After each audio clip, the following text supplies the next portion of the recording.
Hi there, Gareth here again. Today I want to discuss what's considered traditional language learning. So that's very much the style taught in schools quite often, how it's been for maybe 20, 30 years or more in the past as well. This is the grammatical structure of everything. We're going to conjugate this verb, probably not even in much context, but we're going to write it on the board and we're going to copy it out and we're going to repeat. And it's going to be very much this, very little effort with communication, just grammatical accuracy, over and over and over again.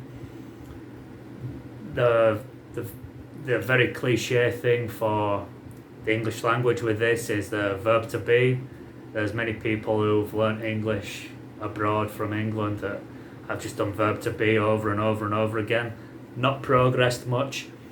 This is a very inefficient way to learn a language. The kind of schools that use the more traditional things, the course will take 6 or 7 years to finish. So I think it is just a bit of a con really, when communicative approaches and more modern methodology with more communication, less copying, less grammar, but the grammar coming in later, coming in context, instead of just copying over and over again. Also, the size of the classrooms, some of the classrooms in these traditional courses are sometimes bigger, especially in schools when there's 30 people. When you have a smaller group, you have a chance to communicate more individually with each student. Makes a very big difference. And then there's obviously the possibility of one-to-one with a teacher, which is very advantageous for an English learner, having that one-to-one contact that can really take you to another level. It's the extra attention, of course, is relevant. But this thought of grammar without context is quite poor. You don't really learn anything.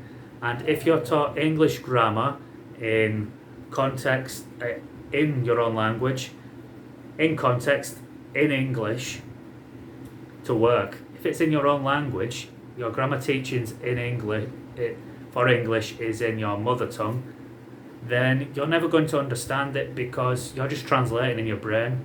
I've already stated that in another video that translation for learning English isn't good. So if you need to translate your grammar explanations, that grammar's too advanced for your level of communication ability.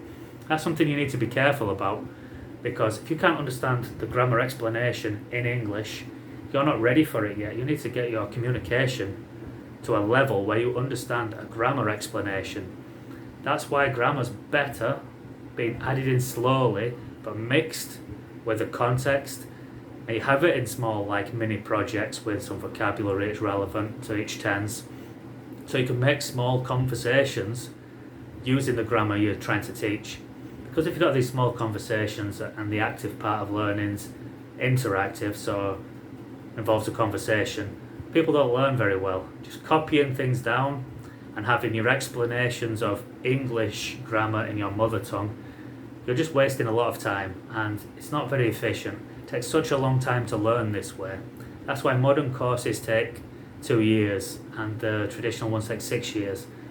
They're 3 times more efficient than modern courses, and some people are still very suspicious of modern courses with better demands, but it's true, people do leave them in a better condition than people leave the 6-year ones. In terms of communication, you've got to decide for yourself, is it about written accuracy or is it about communication? What's most important to you? But I still think you need that communication to learn the grammar quicker, and that's my opinion. If you have a different opinion, especially other teachers, I would like to see it in the comments, or if you agree as well. If you're considering what kind of style you want to learn and you have questions about other methodology, put it in the chat. Please like and comment and share and subscribe if you haven't already. And I'll see you in another video.